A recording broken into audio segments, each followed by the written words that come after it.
Lecture dédiée à L'écrivaillon. Marcel Proust. Du côté de chez Swann. Grasset, 1913. Première partie. Chapitre 1. Longtemps, je me suis couché de bonne heure. Parfois, à peine ma bougie éteinte, mes yeux se fermaient si vite que je n'avais pas le temps de me dire « je m'endors ». Et, une demi-heure après, la pensée qu'il était temps de chercher le sommeil m'éveillait. Je voulais poser le volume que je croyais avoir encore dans les mains et souffler ma lumière.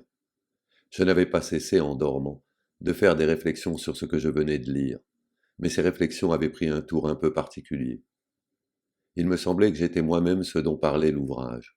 Une église, un quatuor, la rivalité de François Ier et de Charles Quint.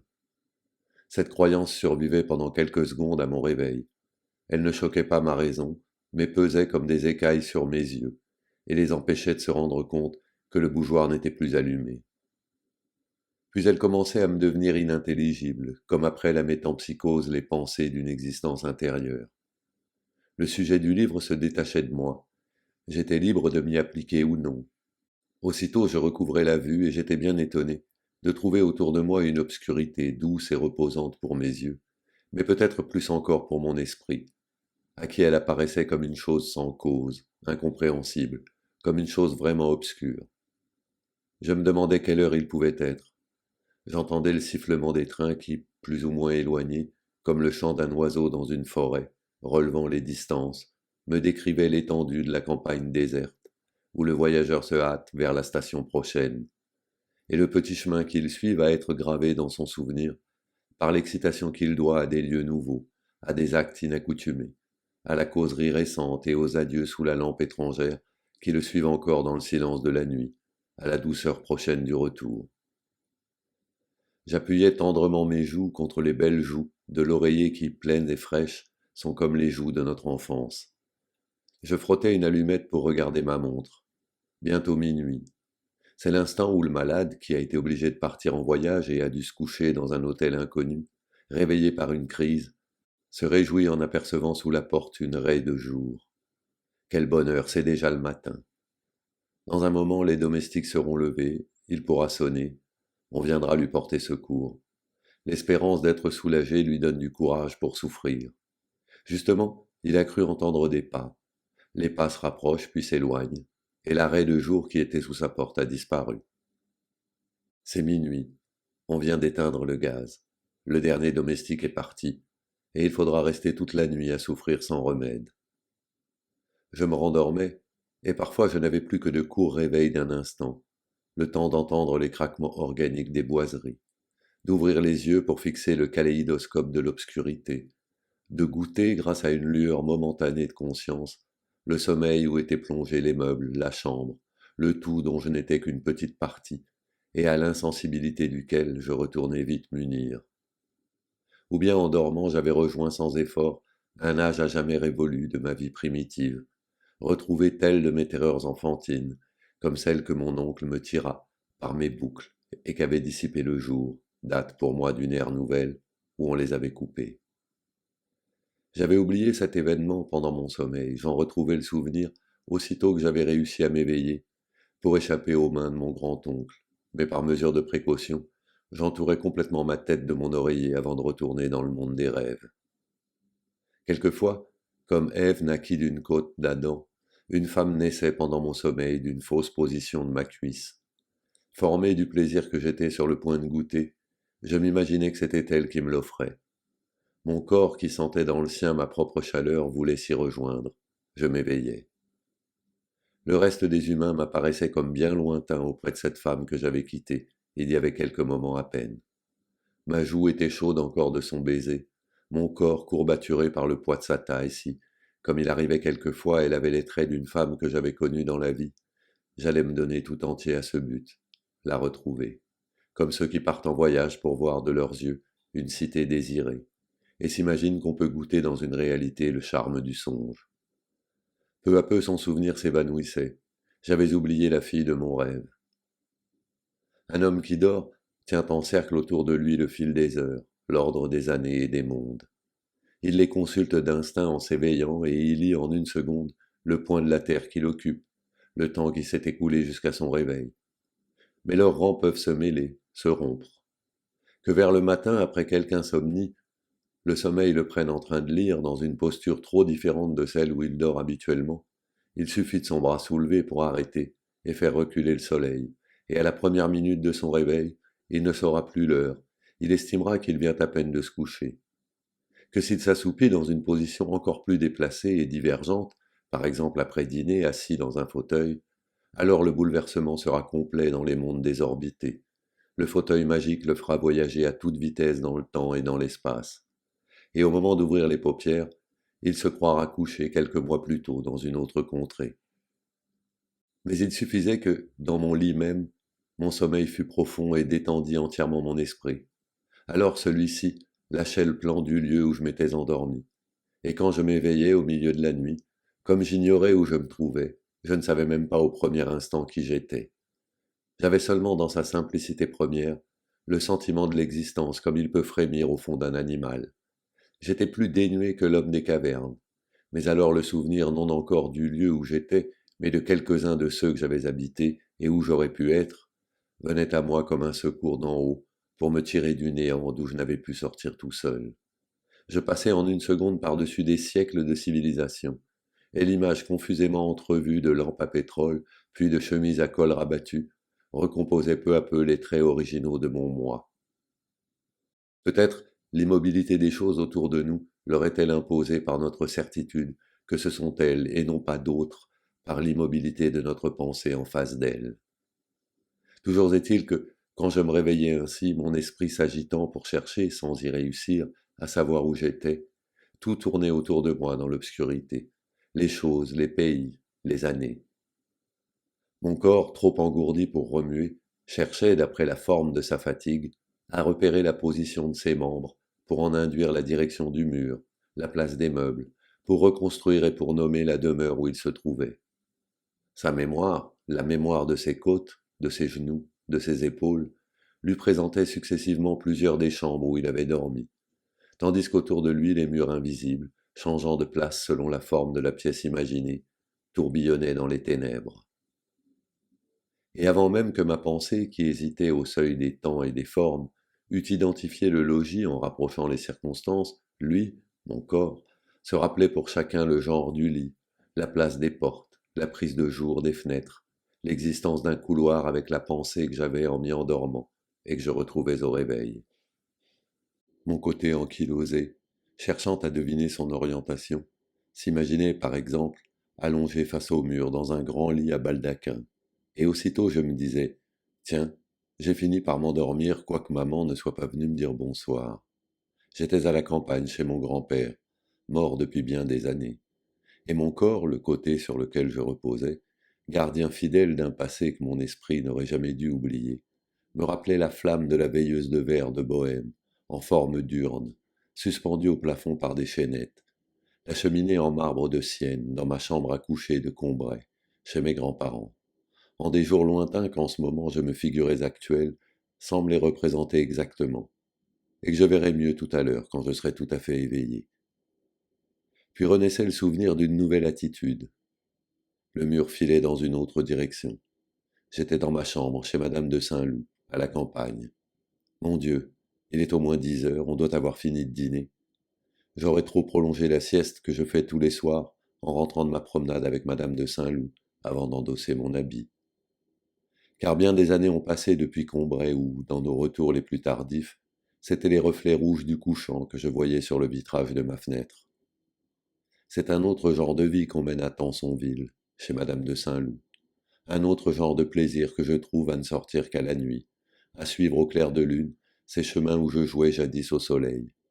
Et la chambre où je me serais endormi au lieu de m'habiller pour le dîner, de loin je l'aperçois, quand nous rentrons, traversés par les feux de la lampe, seul phare dans la nuit.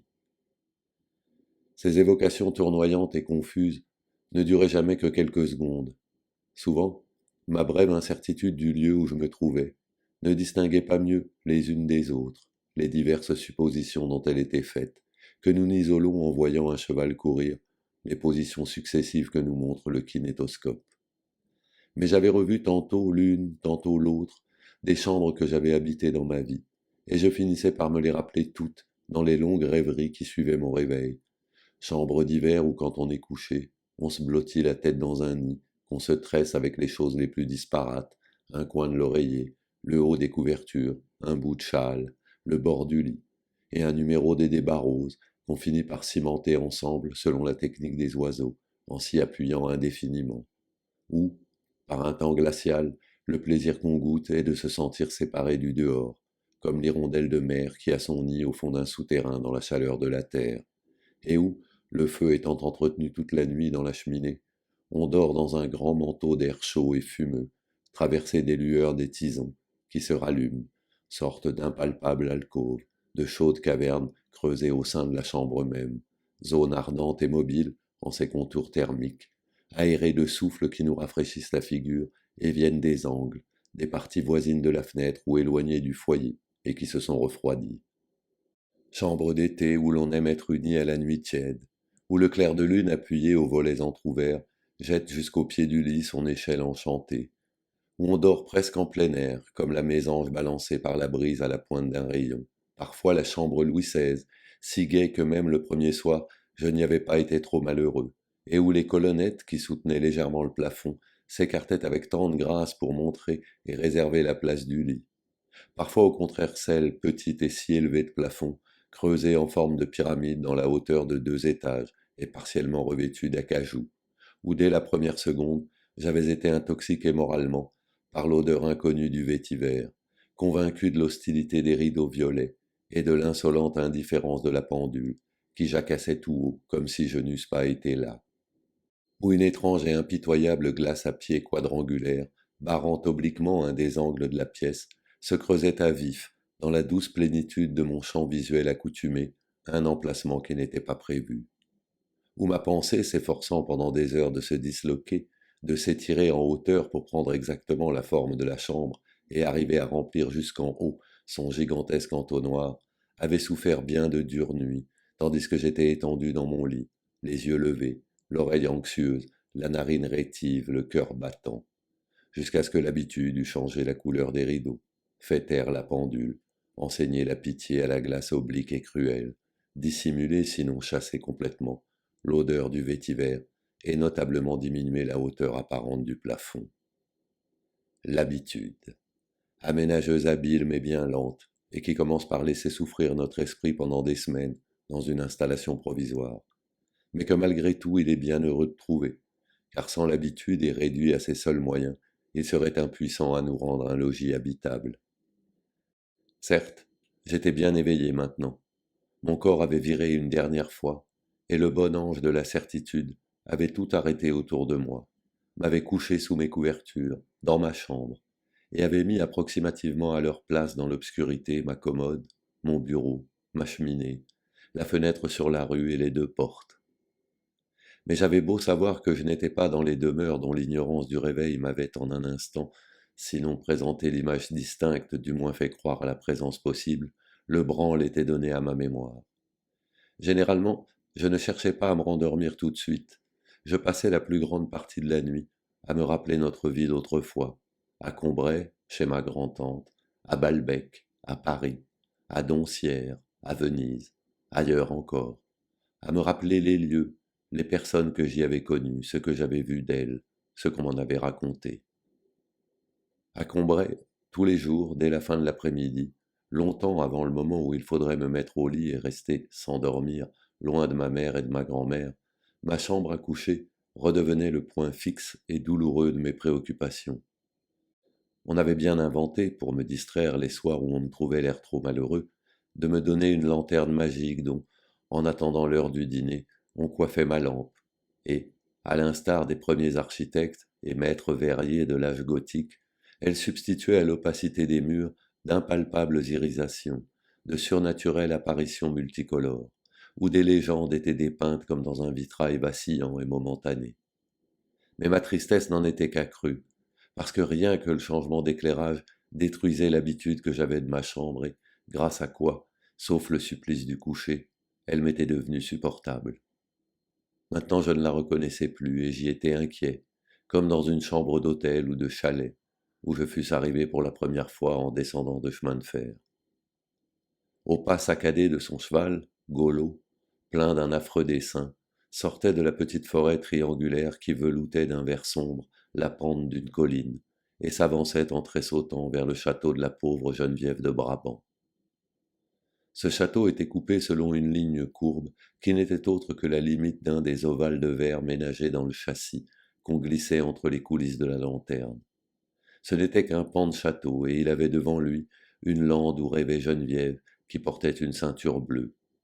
Le château et la lande étaient jaunes, et je n'avais pas attendu de les voir pour connaître leur couleur, car, avant les vers du châssis, la sonorité mordorée du nom de Brabant me l'avait montré avec évidence.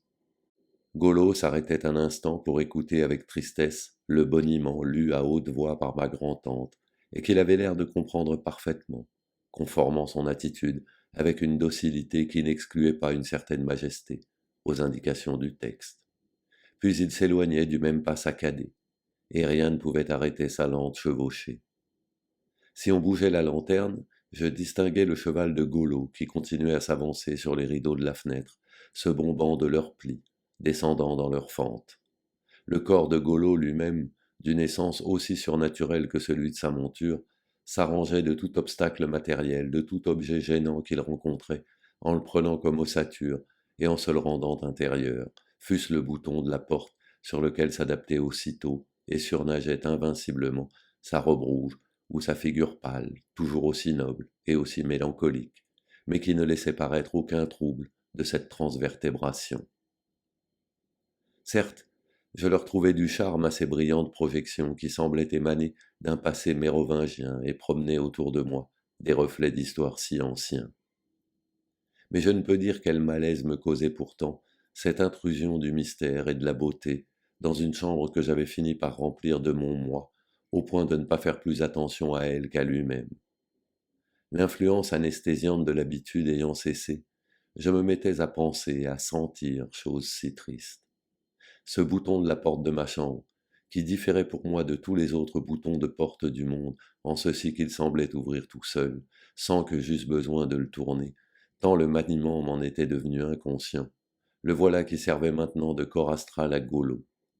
Et dès qu'on sonnait le dîner, j'avais hâte de courir à la salle à manger, où la grosse lampe de la suspension, ignorante de Golo et de Barbe-Bleue, et qui connaissait mes parents et le bœuf à la casserole, donnait sa lumière de tous les soirs, et de tomber dans les bras de maman, que les malheurs de Geneviève de Brabant me rendaient plus chers, tandis que les crimes de Golo me faisaient examiner ma propre conscience avec plus de scrupules. Après le dîner, hélas, j'étais bientôt obligé de quitter maman, qui restait à causer avec les autres, au jardin s'il faisait beau, dans le petit salon où tout le monde se retirait s'il faisait mauvais.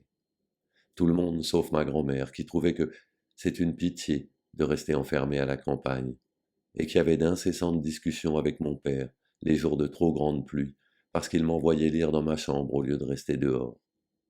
Ce n'est pas comme cela que vous le rendrez robuste et énergique, disait-elle tristement.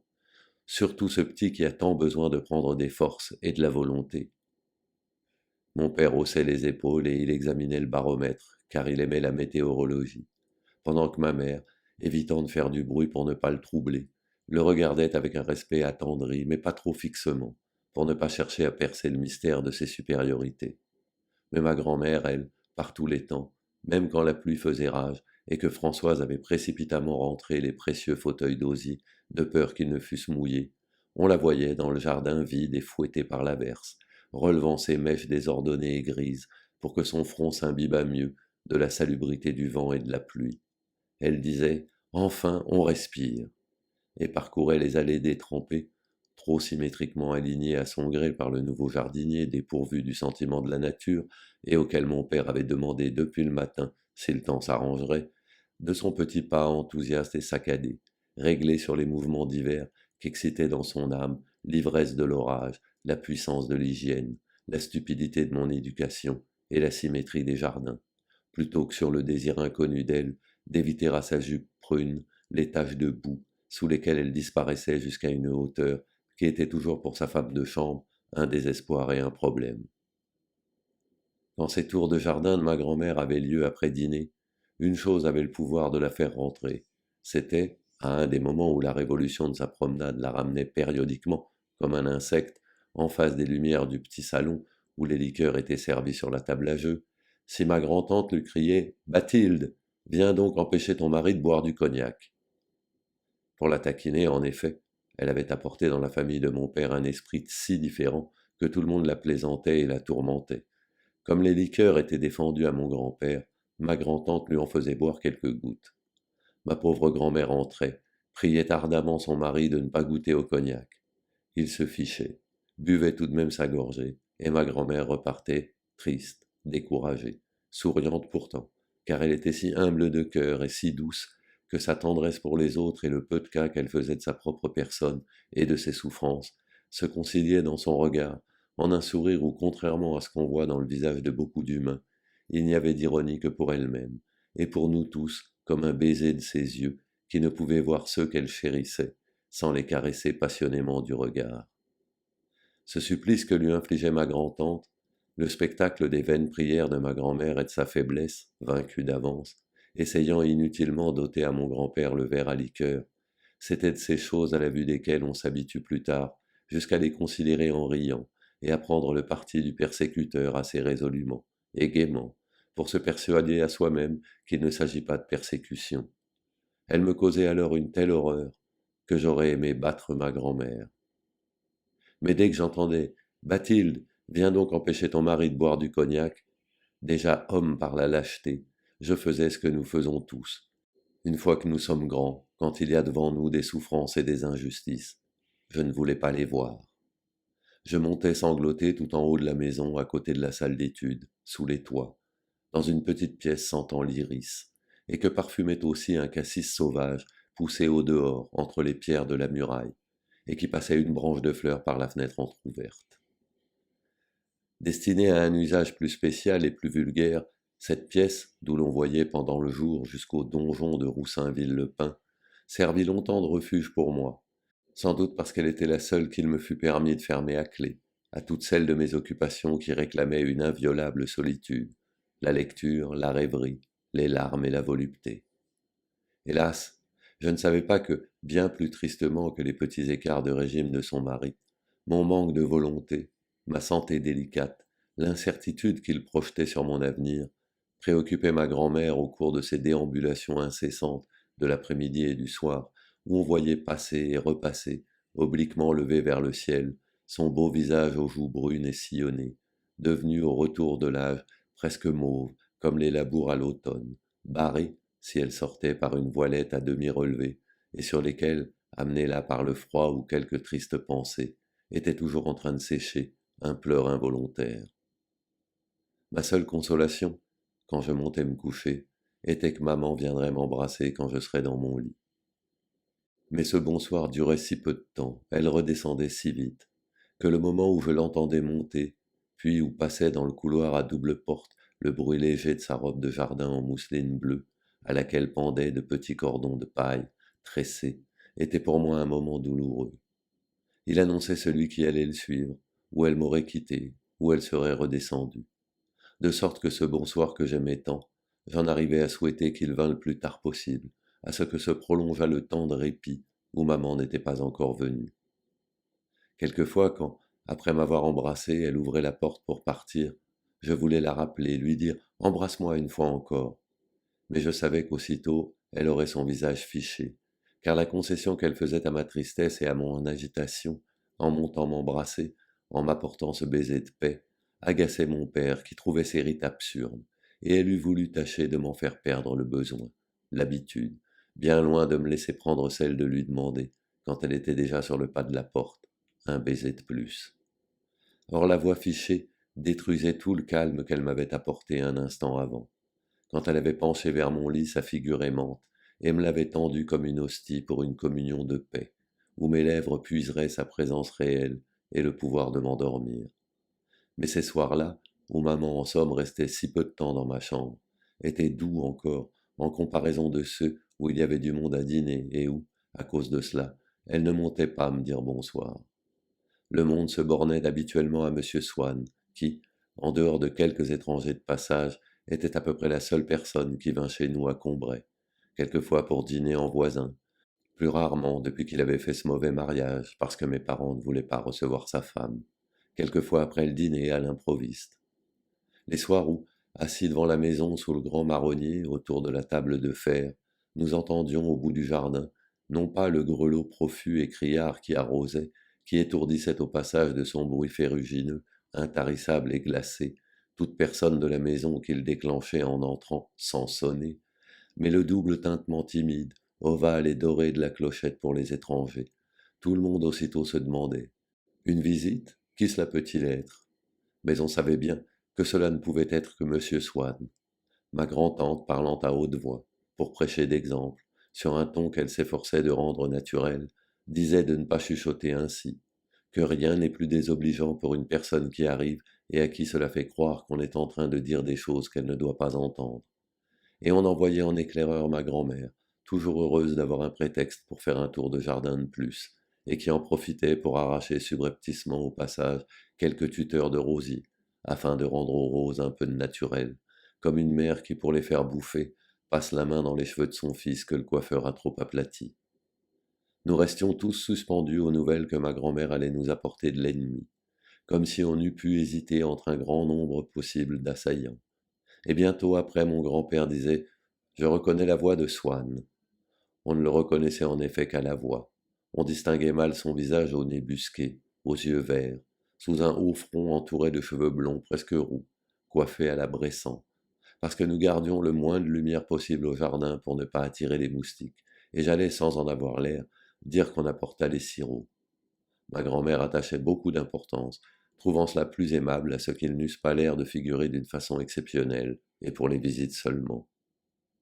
Monsieur Swann, quoique beaucoup plus jeune que lui, était très lié avec mon grand-père, qui avait été un des meilleurs amis de son père, homme excellent mais singulier, chez qui, paraît-il, un rien suffisait parfois pour interrompre les élans du cœur, changer le cours de la pensée. J'entendais plusieurs fois par an mon grand-père raconter à table des anecdotes toujours les mêmes sur l'attitude qu'avait eue monsieur Swann le père à la mort de sa femme qu'il avait veillée jour et nuit. Mon grand-père, qui ne l'avait pas vu depuis longtemps, était accouru auprès de lui dans la propriété que les Swann possédaient aux environs de Cambrai, et avait réussi, pour qu'il n'assistât pas à la mise en bière, à lui faire quitter un moment, tout en pleurs, la chambre mortuaire. Ils firent quelques pas dans le parc où il y avait un peu de soleil. Tout d'un coup, M. Swann, prenant mon grand-père par le bras, s'était écrié: Ah, mon vieil ami, quel bonheur de se promener ensemble par ce beau temps! Vous ne trouvez pas ça joli, tous ces arbres, ces aubépines, et mon étang dont vous ne m'avez jamais félicité? Vous avez l'air comme un bonnet de nuit. Sentez-vous ce petit vent? Ah, on a beau dire, la vie a du bon tout de même, mon cher Amédée. Brusquement, le souvenir de sa femme morte lui revint, et trouvant sans doute trop compliqué de chercher comment il avait pu à un pareil moment se laisser aller à un mouvement de joie, il se contenta, par un geste qui lui était familier chaque fois qu'une question ardue se présentait à son esprit, de passer la main sur son front, d'essuyer ses yeux et les vers de son lorgnon. Il ne put pourtant pas se consoler de la mort de sa femme, mais pendant les 2 années qu'il lui survécut, il disait à mon grand-père: C'est drôle, je pense très souvent à ma pauvre femme, mais je ne peux y penser beaucoup à la fois. Souvent, mais peu à la fois, comme le pauvre père Swann, était devenu une des phrases favorites de mon grand-père, qu'il a prononcées à propos des choses les plus différentes. Il m'aurait paru que ce père de Swann était un monstre, si mon grand-père, que je considérais comme meilleur juge, et dont la sentence faisant jurisprudence pour moi, m'a souvent servi dans la suite à absoudre des fautes que j'aurais été enclin à condamner, ne s'était écrié: Mais comment? C'était un cœur d'or.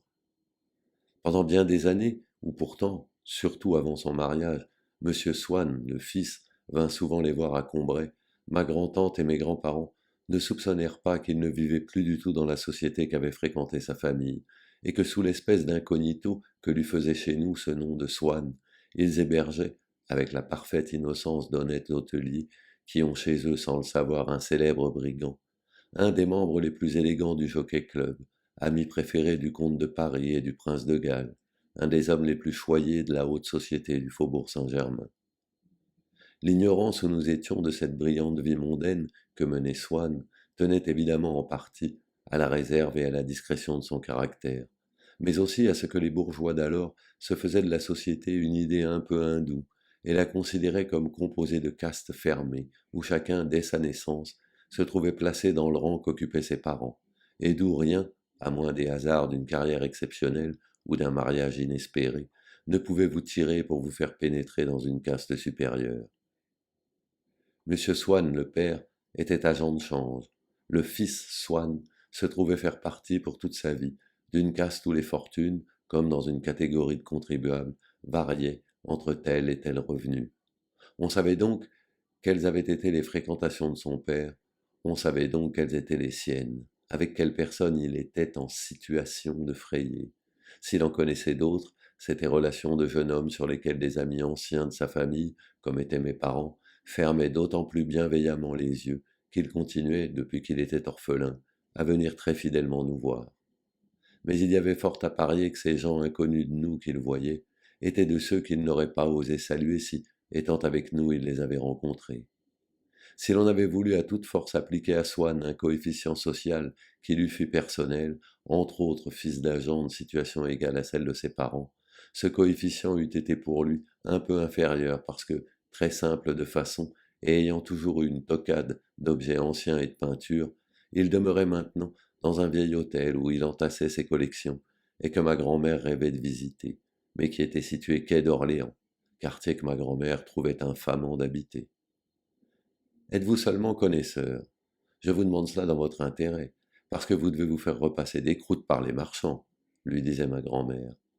Elle ne lui supposait en effet aucune compétence et n'avait pas haute idée même au point de vue intellectuel d'un homme qui, dans la conversation, évitait les sujets sérieux et montrait une précision fort prosaïque, non seulement quand il nous donnait, en entrant dans les moindres détails des recettes de cuisine, mais même quand les sœurs de ma grand-mère parlaient de sujets artistiques. Provoqué par elle à donner son avis, à exprimer son admiration pour un tableau, il gardait un silence presque désobligeant, et se rattrapait en revanche s'il pouvait fournir sur le musée où il se trouvait, sur la date où il avait été peint, un renseignement matériel. Mais d'habitude, il se contentait de chercher à nous amuser en racontant chaque fois une histoire nouvelle qui venait de lui arriver avec des gens choisis parmi ceux que nous connaissions, avec le pharmacien de Combray, avec notre cuisinière, avec notre cocher. Certes, ces récits faisaient rire ma grand-tante, mais sans qu'elle distinguât bien si c'était à cause du rôle ridicule que s'y donnait toujours Swann, ou de l'esprit qu'il mettait à les conter. On peut dire que vous êtes un vrai type, monsieur Swann. Comme elle était la seule personne un peu vulgaire de notre famille, elle avait soin de faire remarquer aux étrangers, quand on parlait de Swann, qu'il aurait pu, s'il avait voulu, habiter boulevard Haussmann ou avenue de l'Opéra, qu'il était le fils de monsieur Swann qui avait dû laisser 4 ou 5 millions, mais que c'était sa fantaisie qu'elle jugeait du reste devoir être si divertissante pour les autres qu'à Paris, quand monsieur Swann venait le 10 janvier lui apporter son sac de marrons glacés, elle ne manquait pas, s'il y avait du monde, de lui dire « Eh bien, monsieur Swann, vous habitez toujours près de l'entrepôt des vins, pour être sûr de ne pas manquer le train quand vous prenez le chemin de Lyon. » Et elle regardait du coin de l'œil, par-dessus son lorgnon, les autres visiteurs. Mais si l'on avait dit à ma grand-tante que ce Swann qui, en tant que fils Swann, était parfaitement qualifié pour être reçu par toute la belle bourgeoisie, par les notaires ou les avoués les plus estimés de Paris, privilège qu'il semblait laisser tomber un peu en quenouille, avait comme en cachette une vie toute différente, qu'en sortant de chez nous, à Paris, après nous avoir dit qu'il rentrait se coucher, il rebroussait chemin à peine la rue tournée, et se rendait dans tel salon que jamais l'œil d'aucun agent ou associé d'agent ne contempla. Cela eût paru aussi extraordinaire à ma tante qu'aurait pu l'être pour une dame plus lettrée la pensée d'être personnellement liée avec Aristée, dont elle aurait compris qu'il allait, après avoir causé avec elle, plonger au sein des royaumes de Thétis, dans un empire soustrait aux yeux des mortels et où Virgile nous le montre, reçu à bras ouverts, où, pour s'en tenir à une image qui avait plus de chances de lui venir à l'esprit, car elle l'avait vue peinte sur nos assiettes à petits fours de Combray, d'avoir eu à dîner Ali Baba, lequel, quand il se saura seul, pénétrera dans la caverne, éblouissante de trésors insoupçonnés.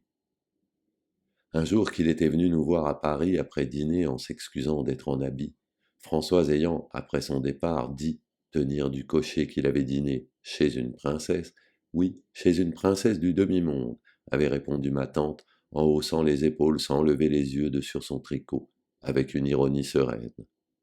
Aussi, ma grand-tante en usait-elle cavalièrement avec lui.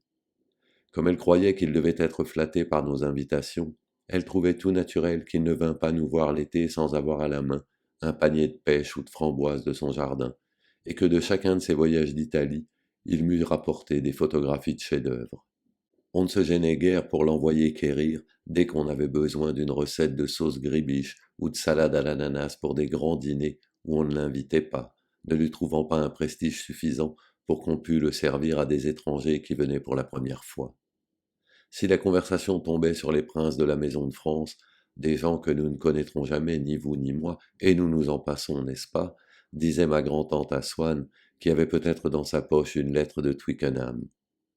Elle lui faisait pousser le piano et tourner les pages les soirs où la sœur de ma grand-mère chantait, ayant pour manier cet être ailleurs si recherché, la naïve brusquerie d'un enfant qui joue avec un bibelot de collection, sans plus de précaution qu'avec un objet bon marché. Sans doute, le Swann que connurent à la même époque tant de dubmen était bien différent de celui que créait ma grand-tante quand, le soir, dans le petit jardin de Combray, après qu'avaient retenti les 2 coups hésitants de la clochette, elle injectait et vivifiait de tout ce qu'elle savait sur la famille Swann, l'obscur et incertain personnage qui se détachait, suivi de ma grand-mère sur un fond de ténèbres, et qu'on reconnaissait à la voix. Mais même au point de vue des plus insignifiantes choses de la vie, nous ne sommes pas un tout matériellement constitué, identique pour tout le monde, et dont chacun n'a qu'à aller prendre connaissance comme d'un cahier des charges ou d'un testament. Notre personnalité sociale est une création de la pensée des autres. Même l'acte si simple que nous appelons voir une personne que nous connaissons est en partie un acte intellectuel. Nous remplissons l'apparence physique de l'être que nous voyons de toutes les notions que nous avons sur lui, et dans l'aspect total que nous nous représentons, ces notions ont certainement la plus grande part. Elles finissent par gonfler si parfaitement les joues, par suivre en une adhérence si exacte la ligne du nez, elles se mêlent si bien de nuancer la sonorité de la voix, comme si celle-ci n'était qu'une transparente enveloppe, que chaque fois que nous voyons ce visage et que nous entendons cette voix, ce sont ces notions que nous retrouvons, que nous écoutons. Sans doute, dans le Swann qu'il s'était constitué, mes parents avaient omis par ignorance de faire entrer une foule de particularités de sa vie mondaine, qui étaient cause que d'autres personnes, quand elles étaient en sa présence, voyaient les élégances régner dans son visage et s'arrêter à son nez busqué comme à leur frontière naturelle. Mais aussi, ils avaient pu entasser dans ce visage désaffecté de son prestige, vacant et spacieux, au fond de ses yeux dépréciés, le vague et doux résidu, mi-mémoire, mi-oubli, des heures oisives passées ensemble après nos dîners hebdomadaires, autour de la table de jeu ou au jardin, durant notre vie de bon voisinage campagnard. L'enveloppe corporelle de notre ami en avait été si bien bourrée, ainsi que de quelques souvenirs relatifs à ses parents, que ce Swann-là était devenu un être complet et vivant, et que j'ai l'impression de quitter une personne pour aller vers une autre qui en est distincte, quand, dans ma mémoire, du Swann que j'ai connu plus tard avec exactitude, je passe à ce premier Swann dans lequel je retrouve les erreurs charmantes de ma jeunesse, et qui d'ailleurs ressemble moins à l'autre qu'aux personnes que j'ai connues à la même époque, comme s'il en était de notre vie, ainsi que d'un musée, où tous les portraits d'un même temps ont un air de famille, une même tonalité, à ce premier Swann rempli de loisirs, parfumé par l'odeur du grand marronnier, des paniers de framboises et d'un brin d'estragon. Pourtant un jour que ma grand-mère était allée demander un service à une dame qu'elle avait connue au Sacré-Cœur, et avec laquelle, à cause de notre conception des castes, elle n'avait pas voulu rester en relation malgré une sympathie réciproque, la marquise de Villeparisis, de la célèbre famille de Bouillon, celle-ci lui avait dit: je crois que vous connaissez beaucoup monsieur Swann, qui est un grand ami de mes neveux d'Élôme. Ma grand-mère était revenue de sa visite enthousiasmée par la maison qui donnait sur des jardins, et où madame de Villeparisis lui conseillait de louer, et aussi par un gilettier et sa fille, qui avaient leur boutique dans la cour, et chez qui elle était entrée demander qu'on fît un point à sa jupe qu'elle avait déchirée dans l'escalier. Ma grand-mère avait trouvé ces gens parfaits. Elle déclarait que la petite était une perle et que le gilettier était l'homme le plus distingué et le mieux qu'elle eût jamais vu. Car pour elle, la distinction était quelque chose d'absolument indépendant du rang social. Elle s'extasiait sur une réponse que le giletier lui avait faite, disant à sa maman: Sévigné n'aurait pas mieux dit. et en revanche d'un neveu de madame de Villeparisis qu'elle avait rencontré chez elle. Ah, ma fille, comme il est commun. Or le propos relatif à Swann avait eu pour effet non pas de relever celui-ci dans l'esprit de ma grand-tante, mais d'y abaisser madame de Villeparisis. Il semblait que la considération que, sur la foi de ma grand-mère, nous accordions à madame de Villeparisis lui créa un devoir de ne rien faire qui l'en rendît moins digne, et auquel elle avait manqué en apprenant l'existence de Swann, en permettant à des parents à elle de le fréquenter. Comment elle connaît Swann? Pour une personne que tu prétendais parente du maréchal de MacMahon. Cette opinion de mes parents sur les relations de Swann leur parut ensuite confirmée par son mariage avec une femme de la pire société, presque une cocotte que, d'ailleurs, il ne chercha jamais à présenter, continuant à venir seul chez nous, quoique de moins en moins, mais d'après laquelle ils crurent pouvoir juger, supposant que c'était là qu'ils l'avaient prise, le milieu inconnu d'eux qu'ils fréquentaient habituellement. Mais une fois, mon grand-père lut dans un journal que M. Swann était un des plus fidèles habitués des déjeuners du dimanche chez le duc de X, dont le père et l'oncle avaient été les hommes d'État les plus en vue du règne de Louis-Philippe. Or mon grand-père était curieux de tous les petits faits qui pouvaient l'aider à entrer par la pensée dans la vie privée d'hommes comme Molé, comme le duc Pasquier, comme le duc de Broglie. Il fut enchanté d'apprendre que Swann fréquentait des gens qui les avaient connus. Ma grand-tante, au contraire, interpréta cette nouvelle dans un sens défavorable à Swann. Quelqu'un qui choisissait ses fréquentations en dehors de la caste où il était né, en dehors de sa classe sociale, subissait à ses yeux un fâcheux déclassement. Il lui semblait qu'on renonçât d'un coup au fruit de toutes les belles relations avec des gens bien posés, qu'avaient honorablement entretenus et engrangés pour leurs enfants les familles prévoyantes. Ma grand-tante avait même cessé de voir le fils d'un notaire de nos amis, parce qu'il avait épousé une altesse et était par là descendu pour elle, du rang respecté de fils de notaire, à celui d'un de ces aventuriers, anciens valets de chambre ou garçons d'écurie, pour qui on raconte que les reines eurent parfois des bontés. Elle blâma le projet qu'avait mon grand-père d'interroger Swann, le soir prochain où il devait venir dîner, sur ses amis que nous lui découvrions. D'autre part, les deux sœurs de ma grand-mère, vieilles filles qui avaient sa noble nature, mais non son esprit, déclarèrent ne pas comprendre le plaisir que leur beau-frère pouvait trouver à parler de niaiseries pareilles. C'étaient des personnes d'aspiration élevée, et qui, à cause de cela même, étaient incapables de s'intéresser à ce qu'on appelle un potin, utile même un intérêt historique, et d'une façon générale à tout ce qui ne se rattachait pas directement à un objet esthétique ou vertueux.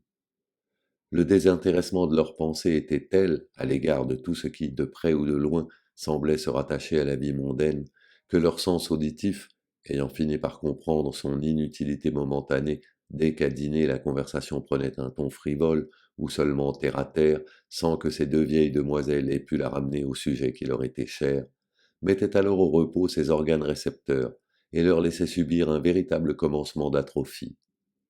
Si alors mon grand-père avait besoin d'attirer l'attention des deux sœurs, il fallait qu'il eût recours à ces avertissements physiques dont usent les médecins aliénistes à l'égard de certains maniaques de la distraction. Coup placé à plusieurs reprises sur un verre avec la lame d'un couteau, coïncidant avec une brusque interpellation de la voix et du regard. Moyen violent que ces psychiatres transportent souvent dans les rapports courants avec des gens bien portants, soit par habitude professionnelle, soit qu'ils croient tout le monde un peu fou. Elles furent plus intéressées quand la veille du jour où Swann devait venir dîner et leur avait personnellement envoyé une caisse de vin d'Asti, ma tante, tenant un numéro du Figaro où à côté du nom d'un tableau qui était à une exposition de Corot, il y avait ces mots de la collection de M. Charles Swann, nous dit: Vous avez vu que Swann a les honneurs du Figaro. Mais je vous ai toujours dit qu'il avait beaucoup de goût, dit ma grand-mère. Naturellement, toi, du moment qu'il s'agit d'être d'un autre avis que nous, répondit ma grand-tante, qui, sachant que ma grand-mère n'était jamais du même avis qu'elle, et n'étant pas bien sûre que ce fût à elle-même que nous donnions toujours raison, voulait nous arracher une condamnation en bloc des opinions de ma grand-mère, contre lesquelles elle tâchait de nous solidariser de force avec les siennes. Mais nous restâmes silencieux. Les sœurs de ma grand-mère, ayant manifesté l'intention de parler à Swann de ce mot du Figaro, ma grand-mère le leur déconseilla. Chaque fois qu'elle voyait aux autres un avantage si petit fut-il qu'elle n'avait pas, elle se persuadait que c'était non un avantage mais un mal, et elle les plaignait pour ne pas avoir à les envier. Je crois que vous ne lui feriez pas plaisir. Moi je sais bien que ça me serait très désagréable de voir mon nom imprimé tout vif comme cela dans le journal, et je ne serais pas flatté du tout qu'on m'en parlât. Elle ne s'entêta pas d'ailleurs à persuader les sœurs de ma grand-mère, car celles-ci, par horreur de la vulgarité, poussaient si loin l'art de dissimuler sous des périphrases ingénieuses une allusion personnelle qu'elle passait souvent inaperçue de celui même à qui elle s'adressait. Quant à ma mère, elle ne pensait qu'à tâcher d'obtenir de mon père qu'il consentît à parler à Swann non de sa femme, mais de sa fille, qu'il adorait, et à cause de laquelle, disait-on, il avait fini par faire ce mariage. Tu pourrais ne lui dire qu'un mot, lui demander comment elle va. Cela doit être si cruel pour lui. Mais mon père se fichait. Mais non, tu as des idées absurdes, ce serait ridicule. Mais le seul d'entre nous pour qui la venue de Swann devint l'objet d'une préoccupation douloureuse, ce fut moi. C'est que les soirs où des étrangers ou seulement M. Swann était là, maman ne montait pas dans ma chambre. Je dînais avant tout le monde et je venais ensuite m'asseoir à table jusqu'à 8 heures, où il était convenu que je devais monter. Ce baiser précieux et fragile que maman me confiait d'habitude dans mon lit au moment de m'endormir, il me fallait le transformer de la salle à manger dans ma chambre et le garder pendant tout le temps que je me déshabillais, sans que se brisât sa douceur, sans que se répandît et s'évaporât sa vertu volatile. Et justement ces soirs-là, où j'aurais eu besoin de le recevoir avec plus de précaution, il fallait que je le prisse, que je le dérobasse brusquement, publiquement, sans même avoir le temps et la liberté d'esprit nécessaires pour porter à ce que je faisais cette attention des maniaques qui s'efforcent de ne pas penser à autre chose pendant qu'ils ferment une porte, pour pouvoir, quand l'incertitude maladive leur revient, lui opposer victorieusement le souvenir du moment où ils l'ont fermée. Nous étions tous au jardin quand retentirent les 2 coups hésitants de la clochette. On savait que c'était Swann. Néanmoins, tout le monde se regarda d'un air interrogateur, et on envoya ma grand-mère en reconnaissance. Pensez à le remercier intelligiblement de son vin, vous savez qu'il est délicieux et la caisse est énorme, recommanda mon grand-père à ses 2 belles-sœurs. Ne commencez pas à chuchoter, dit ma grand-tante. Comme c'est confortable d'arriver dans une maison où tout le monde parle bas. Ah, voilà monsieur Swann. Nous allons lui demander s'il croit qu'il fera beau demain, dit mon père. Ma mère pensait qu'un mot d'elle effacerait toute la peine que dans notre famille on avait pu faire à Swann depuis son mariage. Elle trouva le moyen de l'emmener un peu à l'écart, mais je la suivis. Je ne pouvais me décider à la quitter d'un pas, en pensant que tout à l'heure, il faudrait que je la laisse dans la salle à manger, et que je remonte dans ma chambre, sans avoir comme les autres soirs, la consolation qu'elle vint m'embrasser. Voyons, monsieur Swann, lui dit-elle, parlez-moi un peu de votre fille. Je suis sûr qu'elle a déjà le goût des belles œuvres comme son papa. Mais venez donc vous asseoir avec nous tous sous la véranda, dit mon grand-père en s'approchant. Ma mère fut obligée de s'interrompre, mais elle tira de cette contrainte même une pensée délicate de plus, comme les bons poètes que la tyrannie de la rime force à trouver leur plus grande beauté. Nous reparlerons d'elle quand nous serons tous les deux, dit-elle à mi-voix à Swann. Il n'y a qu'une maman qui soit digne de vous comprendre. Je suis sûr que la sienne serait de mon avis. Nous nous assîmes tous autour de la table de fer. J'aurais voulu ne pas penser aux heures d'angoisse que je passerais ce soir seul dans ma chambre sans pouvoir m'endormir. Je tâchais de me persuader qu'elles n'avaient aucune importance, puisque je les aurais oubliées demain matin, de m'attacher à des idées d'avenir, qui auraient dû me conduire comme sur un pont au-delà de l'abîme prochain qui m'effrayait. Mais mon esprit tendu par ma préoccupation, rendu convexe comme le regard que je dardais sur ma mère, ne se laissait pénétrer par aucune impression étrangère. Les pensées entraient bien en lui, mais à condition de laisser dehors tout élément de beauté, ou simplement de drôlerie qui m'eût touché ou distrait. Comme un malade, grâce à un anesthésique, assiste avec une pleine lucidité à l'opération qu'on pratique sur lui, mais sans rien sentir, je pouvais me réciter des vers que j'aimais, ou observer les efforts que mon grand-père faisait pour parler à Swann du duc d'Audifray-Pasquier, sans que les premiers me fissent éprouver aucune émotion, les seconds aucune gaieté. Ces efforts furent infructueux. À peine mon grand-père eut-il posé à Swann une question relative à cet orateur, qu'une des sœurs de ma grand-mère, aux oreilles de qui cette question résonna, comme un silence profond mais intempestif, et qu'il était poli de rompre, interpella l'autre. Imagine-toi, Céline, que j'ai fait la connaissance d'une jeune institutrice suédoise, qui m'a donné sur les coopératives dans les pays scandinaves des détails tout ce qu'il y a de plus intéressant. Il faudra qu'elle vienne dîner ici un soir. Je crois bien, répondit sa sœur Flora, mais je n'ai pas perdu mon temps non plus. J'ai rencontré chez M. Vinteuil un vieux savant qui connaît beaucoup Mauban et à qui Mauban a expliqué dans le plus grand détail comment il s'y prend pour composer un rôle. C'est tout ce qu'il y a de plus intéressant. C'est un voisin de M. Vinteuil, je n'en savais rien, et il est très aimable. Il n'y a pas que M. Vinteuil qui ait des voisins aimables, s'écria ma tante Céline, d'une voix que la timidité rendait forte et la préméditation factice, tout en jetant sur Swann ce qu'elle appelait un regard significatif. En même temps, ma tante Flora, qui avait compris que cette phrase était le remerciement de Céline pour le vin d'Asti, regardait également Swann avec un air mêlé de congratulation et d'ironie, soit simplement pour souligner le trait d'esprit de sa sœur, soit qu'elle enviât Swann de l'avoir inspiré, soit qu'elle ne put s'empêcher de se moquer de lui parce qu'elle le croyait sur la sellette. Je crois qu'on pourra réussir à avoir ce monsieur à dîner, continua Flora. Quand on le met sur Mauban ou sur Madame Materna, il parle des heures sans s'arrêter. Ce doit être délicieux, soupira mon grand-père, dans l'esprit de qui la nature avait malheureusement aussi complètement omis d'inclure la possibilité de s'intéresser passionnément aux coopératives suédoises ou à la composition des rôles de Mauban, qu'elle avait oublié de fournir celui des sœurs de ma grand-mère, du petit grain de sel qu'il faut ajouter soi-même pour y trouver quelque saveur à un récit sur la vie intime de Molé ou du comte de Paris. Tenez, dit Swann à mon grand-père, ce que je vais vous dire a plus de rapport que cela n'en a l'air avec ce que vous me demandiez, car sur certains points les choses n'ont pas énormément changé. Je relisais ce matin dans Saint-Simon quelque chose qui vous aurait amusé. C'est dans le volume sur son ambassade d'Espagne. Ce n'est pas un des meilleurs, ce n'est guère qu'un journal, mais du moins un journal merveilleusement écrit, ce qui déjà fait une première différence avec les assommants journaux que nous nous croyons obligés de lire matin et soir. Je ne suis pas de votre avis, il y a des jours où la lecture des journaux me semble fort agréable, interrompit ma tante Flora, pour montrer qu'elle avait lu la phrase sur le corot de Swann dans le Figaro. Quand il parle de choses ou de gens qui nous intéressent, enchérit ma tante Céline. Je ne dis pas non, répondit Swann étonné. Ce que je reproche aux journaux, c'est de nous faire attention tous les jours à des choses insignifiantes, tandis que nous lisons 3 ou 4 fois dans notre vie les livres où il y a des choses essentielles. Du moment que nous déchirons fiévreusement chaque matin la bande du journal, alors on devrait changer les choses et mettre dans le journal, moi, je ne sais pas, les pensées de Pascal. Il détacha ce mot d'un ton d'emphase ironique pour ne pas avoir l'air pédant. Et c'est dans le volume doré sur tranche que nous n'ouvrons qu'une fois tous les 10 ans, ajouta-t-il, en témoignant pour les choses mondaines ce dédain qu'affectent certains hommes du monde, que nous lirions que la reine de Grèce est allée à Cannes, ou que la princesse de Léon a donné un bal costumé. Comme cela, la juste proportion serait rétablie. Mais regrettant de s'être laissé aller à parler même légèrement de choses sérieuses, nous avons une bien belle conversation, dit-il ironiquement. Je ne sais pas pourquoi nous abordons ces sommets.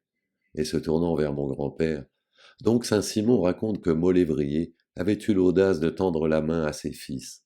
Vous savez, c'est ce Molévrier dont il dit jamais je ne vis dans cette épaisse bouteille que de l'humeur, de la grossièreté et des sottises. Épaisse ou non, je connais des bouteilles où il y a tout autre chose, dit vivement Flora, qui tenait à avoir remercié Swann elle aussi, car le présent de vin d'Asti s'adressait aux deux. Céline se mit à rire. Swann interloqué reprit. Je ne sais si ce fut ignorance ou panneau, écrit Saint-Simon. Il voulut donner la main à mes enfants. Je m'en aperçus assez tôt pour l'en empêcher. Mon grand-père s'extasiait déjà sur ignorance ou panneau, mais mademoiselle Céline, chez qui le nom de Saint-Simon, un littérateur, avait empêché l'anesthésie complète des facultés auditives, s'indignait déjà. Comment? Vous admirez cela? Eh bien, c'est du joli. Mais qu'est-ce que cela peut vouloir dire? Est-ce qu'un homme n'est pas autant qu'un autre? Qu'est-ce que cela peut faire qu'il soit duc ou cocher s'il a de l'intelligence et du cœur? Il avait une belle manière d'élever ses enfants, votre Saint-Simon, s'il ne leur disait pas de donner la main à tous les honnêtes gens. Mais c'est abominable, tout simplement. Et vous osez citer cela. Et mon grand-père, navré, sentant l'impossibilité, devant cette obstruction, de chercher à faire raconter à Swann les histoires qui l'eussent amusé, disait à voix basse à maman, rappelle-moi donc le vers que tu m'as appris et qui me soulage tant dans ces moments-là. Ah oui, Seigneur, que de vertus vous nous faites haïr. Ah, comme c'est bien. Je ne quittais pas ma mère des yeux. Je savais que quand on serait à table, on ne me permettrait pas de rester pendant toute la durée du dîner, et que pour ne pas contrarier mon père, maman ne me laisserait pas l'embrasser à plusieurs reprises devant le monde, comme si ça avait été dans ma chambre. Aussi je me promettais, dans la salle à manger, pendant qu'on commencerait à dîner et que je sentirais approcher l'heure, de faire d'avance de ce baiser qui serait si court et furtif tout ce que j'en pouvais faire seul, de choisir avec mon regard la place de la joue que j'embrasserais, de préparer ma pensée pour pouvoir, grâce à ce commencement mental de baiser, consacrer toute la minute que m'accorderait maman à sentir sa joue contre mes lèvres, comme un peintre qui ne peut obtenir que de courtes séances de pause prépare sa palette et a fait d'avance de souvenirs, d'après ses notes, tout ce pourquoi il pouvait à la rigueur se passer de la présence du modèle. Mais voici qu'avant que le dîner fût sonné, mon grand-père eut la férocité inconsciente de dire: «Le petit a l'air fatigué, il devrait monter se coucher, on dîne tard du reste ce soir.» Et mon père, qui ne gardait pas aussi scrupuleusement que ma grand-mère et que ma mère la foi des traités, dit: «Oui, allons, va te coucher.» Je voulus embrasser maman, à cet instant on entendit la cloche du dîner. «Mais non, voyons, laisse ta mère. Vous vous êtes assez dit bonsoir comme cela. Ces manifestations sont ridicules, allons, monte.» Et il me fallut partir sans viatique. Il me fallut monter chaque marche de l'escalier, comme dit l'expression populaire, à contre-cœur, montant contre mon cœur qui voulait retourner près de ma mère, parce qu'elle ne lui avait pas, en m'embrassant, donné licence de me suivre. Cet escalier détesté, où je m'engageais toujours si tristement, exhalait une odeur de vernis, qui avait en quelque sorte absorbé, fixé, cette sorte particulière de chagrin que je ressentais chaque soir, et la rendait peut-être plus cruelle encore pour ma sensibilité, parce que sous cette forme olfactive, mon intelligence n'en pouvait plus prendre sa part. Quand nous dormons et qu'une rage de dents n'est encore perçue par nous que comme une jeune fille que nous nous efforçons 200 fois de suite de tirer de l'eau, ou que, comme un vers de Molière que nous nous répétons sans arrêter, c'est un grand soulagement de nous réveiller et que notre intelligence puisse débarrasser l'idée de rage de dents, de tout déguisement héroïque ou cadencé. C'est l'inverse de ce soulagement que j'éprouvais quand mon chagrin de monter dans ma chambre entrait en moi d'une façon infiniment plus rapide, presque instantanée, à la fois insidieuse et brusque, par l'inhalation, beaucoup plus toxique que la pénétration morale, de l'odeur de vernis particulière à cet escalier. Une fois dans ma chambre, il fallut boucher toutes les issues, fermer les volets, creuser mon propre tombeau, en défaisant mes couvertures, revêtir le suaire de ma chemise de nuit. Mais avant de m'ensevelir dans le lit de fer qu'on avait ajouté dans la chambre parce que j'avais trop chaud l'été sous les courtines de reps du grand lit, j'eus un moment de révolte. Je voulus essayer d'une ruse de condamné. J'écrivis à ma mère en la suppliant de monter pour une chose grave que je ne pouvais lui dire dans ma lettre. Mon effroi était que Françoise, la cuisinière de ma tante qui était chargée de s'occuper de moi quand j'étais à Combray, refusât de porter un mot. Je me doutais que pour elle, faire une commission à ma mère quand il y avait du monde lui paraîtrait aussi impossible que pour le portier d'un théâtre de remettre une lettre à un acteur pendant qu'il est en scène. Elle possédait à l'égard des choses qui peuvent ou ne peuvent pas se faire un code impérieux, abondant, subtil et intransigeant sur des distinctions insaisissables ou oiseuses, ce que lui donnait l'apparence de ces lois antiques qui, à côté de prescriptions féroces, comme de massacrer les enfants à la mamelle, défendent avec une délicatesse exagérée de faire bouillir le chevreau dans le lait de sa mère, ou de manger dans un animal le nerf de la cuisse. Ce code, si l'on en jugeait par l'entêtement soudain qu'elle mettait à ne pas vouloir faire certaines commissions que nous lui donnions, semblait avoir prévu des complexités sociales et des raffinements mondains tels que rien dans l'entourage de Françoise et dans sa vie de domestique de village n'avait pu les lui suggérer. Et l'on était obligé de se dire qu'il y avait en elle un passé français très ancien, noble et mal compris, comme dans ces cités manufacturières où de vieux hôtels témoignent qu'il y eut jadis une vie de cour, et où les ouvriers d'une usine de produits chimiques travaillent au milieu de délicates sculptures qui représentent le miracle de Saint Théophile ou les quatre fils Aymon. Dans le cas particulier, l'article du Code à cause duquel il était peu probable que, sauf le cas d'incendie, Françoise allât déranger maman en présence de M. Swann pour un aussi petit personnage que moi, exprimait simplement le respect qu'elle professait non seulement pour les parents, comme pour les morts, les prêtres et les rois, mais encore pour l'étranger à qui on donne l'hospitalité, respect qui m'aurait peut-être touché dans un livre, mais qui m'irritait toujours dans sa bouche, à cause du ton grave et attendri qu'elle prenait pour en parler et davantage ce soir, où le caractère sacré qu'elle conférait au dîner avait pour effet qu'elle refuserait d'en troubler la cérémonie. Mais pour mettre une chance de mon côté, Je n'hésitais pas à mentir et à lui dire que ce n'était pas du tout moi qui avais voulu écrire à maman, mais que c'était maman qui, en me quittant, m'avait recommandé de ne pas oublier de lui envoyer une réponse relativement à un objet qu'elle m'avait prié de chercher. Et elle serait certainement très fâchée si on ne lui remettait pas ce mot. Je pense que Françoise ne me crut pas, car, comme les hommes primitifs dont les sens étaient plus puissants que les nôtres, elle discernait immédiatement à des signes insaisissables pour nous toute vérité que nous voulions lui cacher.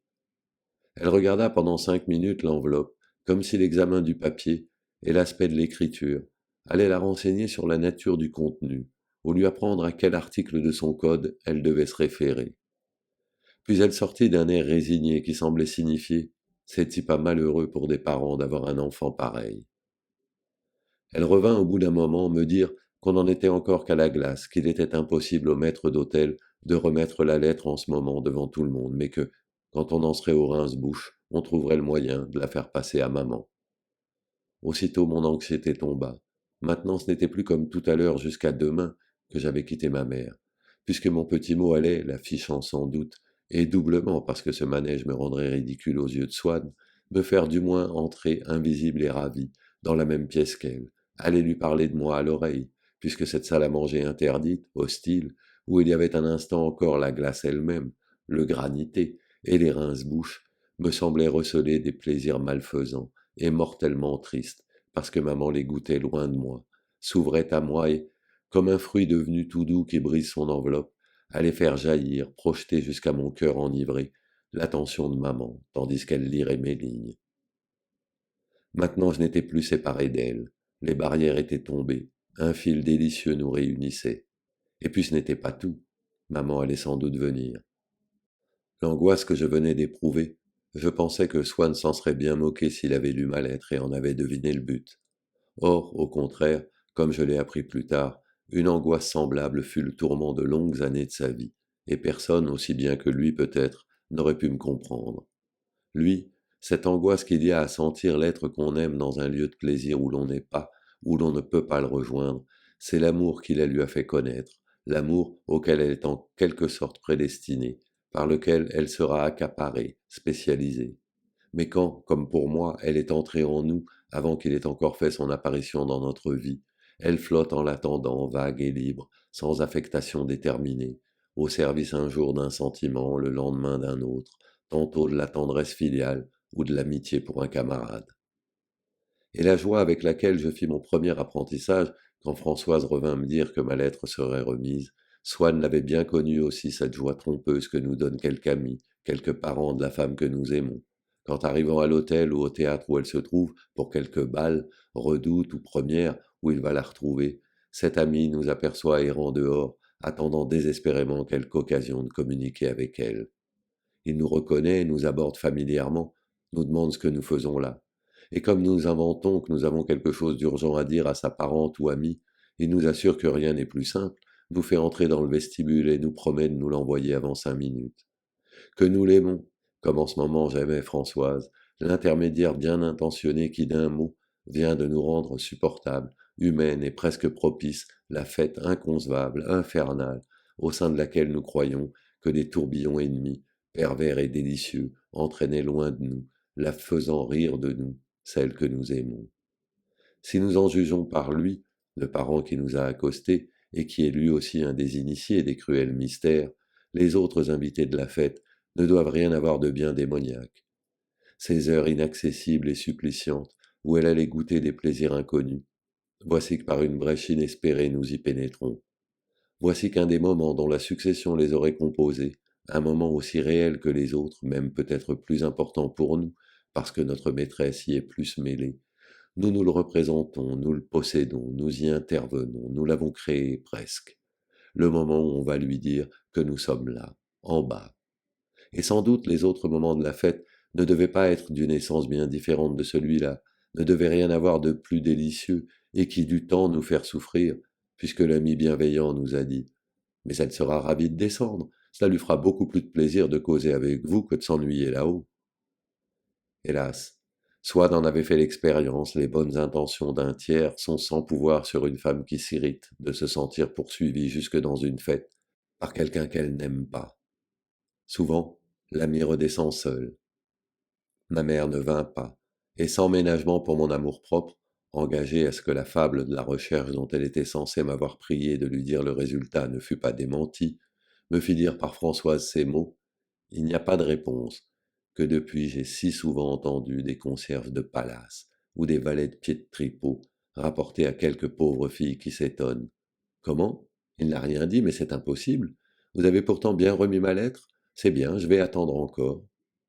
Et de même qu'elle assure invariablement n'avoir pas eu besoin du bec supplémentaire que le concierge veut allumer pour elle, et reste là, n'entendant plus que les rares propos sur le temps qu'il fait, échangés entre le concierge et un chasseur qui l'envoie tout d'un coup, en s'apercevant de l'heure, faire rafraîchir dans la glace la boisson d'un client, ayant décliné l'offre de Françoise de me faire de la tisane ou de rester auprès de moi.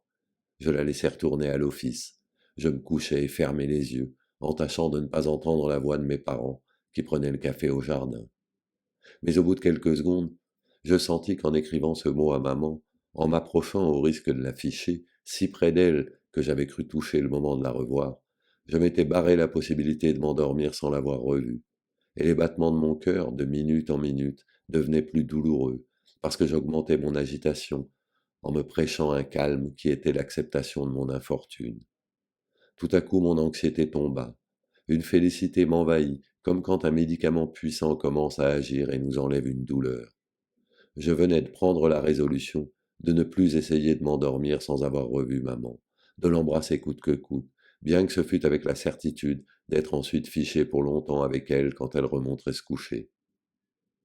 Le calme qui résultait de mes angoisses finies me mettait dans une allégresse extraordinaire, non moins que l'attente, la soif et la peur du danger. J'ouvris la fenêtre sans bruit et m'assis au pied de mon lit. Je ne faisais presque aucun mouvement afin qu'on ne m'entendît pas d'en bas. Dehors, les choses semblaient, elles aussi, figées en une muette attention à ne pas troubler le clair de lune qui, doublant et reculant chaque chose par l'extension devant elle de son reflet, plus dense et concret qu'elle-même, avait à la fois aminci et agrandi le paysage, comme un plan replié jusque-là, qu'on développe. Ce qui avait besoin de bouger, quelques feuillages de marronnier, bougeaient. Mais son frissonnement minutieux, total, exécuté jusque dans ses moindres nuances et ses dernières délicatesses, ne bavait pas sur le reste, ne se fondait pas avec lui, restait circonscrit. Exposé sur ce silence qui n'en absorbait rien, les bruits les plus éloignés, ceux qui devaient venir de jardins situés à l'autre bout de la ville, se percevaient détaillés avec un tel fini qu'il semblait ne devoir cet effet de lointain qu'à leur pianissimo, comme ces motifs en sourdine si bien exécutés par l'orchestre du conservatoire que, quoiqu'on n'en perde pas une note, on croit les entendre cependant loin de la salle du concert, et que tous les vieux abonnés, les sœurs de ma grand-mère aussi, quand Swann leur avait donné cette place, tendaient l'oreille, comme s'ils avaient écouté les progrès lointains d'une armée en marche qui n'aurait pas encore tourné la rue de Trévise. Je savais que le cas dans lequel je me mettais était de tous celui qui pouvait avoir pour moi, de la part de mes parents, les conséquences les plus graves, bien plus graves en vérité qu'un étranger n'aurait pu le supposer, de celles qu'il aurait cru que pouvaient produire seules des fautes vraiment honteuses. Mais dans l'éducation qu'on me donnait, l'ordre des fautes n'était pas le même que dans l'éducation des autres enfants, et on m'avait habitué à placer avant toutes les autres, parce que sans doute il n'y en avait pas contre lesquelles j'eusse besoin d'être plus soigneusement gardé, celles dont je comprends maintenant que leur caractère commun est qu'on y tombe en cédant à une impulsion nerveuse. Mais alors on ne prononçait pas ce mot, on ne déclarait pas cette origine qui aurait pu me faire croire que j'étais excusable d'y succomber, ou même peut-être incapable d'y résister. Mais je les reconnaissais bien à l'angoisse qui les précédait, comme à la rigueur du châtiment qui les suivait. Et je savais que celle que je venais de commettre était de la même famille que d'autres pour lesquelles j'avais été sévèrement puni, quoique infiniment plus grave. Quand j'irais me mettre sur le chemin de ma mère au moment où elle monterait se coucher, et qu'elle verrait que j'étais resté levé pour lui redire bonsoir dans le couloir, on ne me laisserait plus rester à la maison, on me mettrait au collège le lendemain, c'était certain. Eh bien, dussé-je me jeter par la fenêtre 5 minutes après, j'aimais mieux encore cela. Ce que je voulais maintenant, c'était maman, c'était lui dire bonsoir. J'étais allé trop loin dans la voie qui menait à la réalisation de ce désir pour pouvoir rebrousser chemin.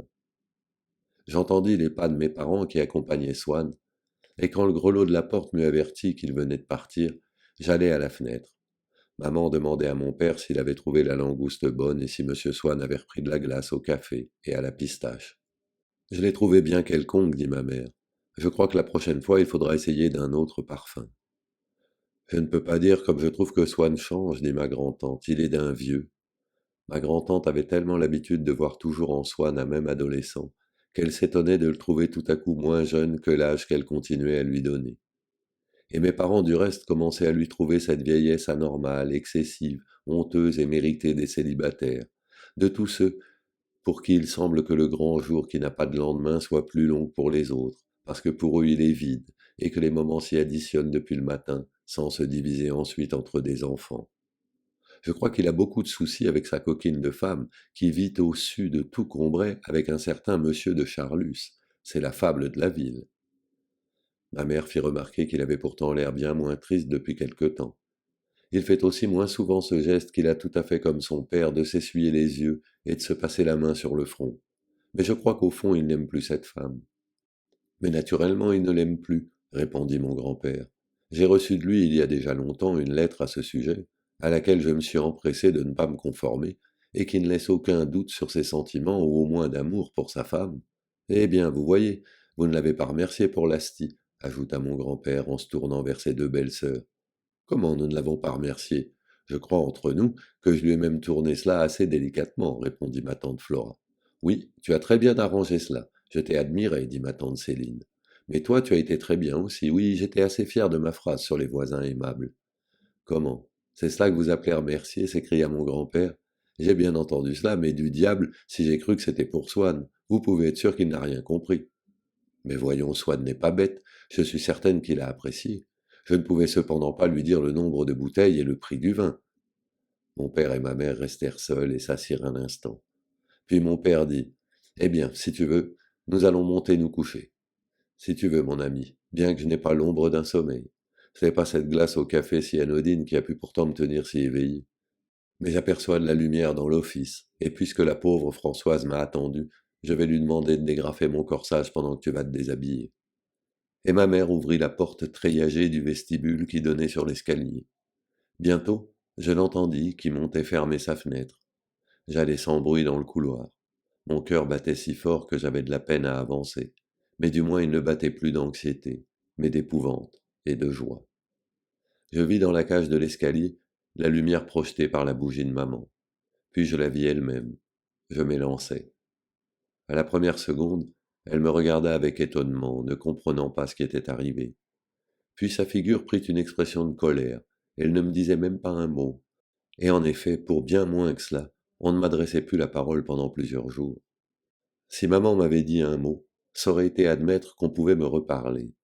Et d'ailleurs, cela peut-être m'eût paru plus terrible encore, comme un signe que devant la gravité du châtiment qui allait se préparer, le silence, la brouille, eussent été puérils.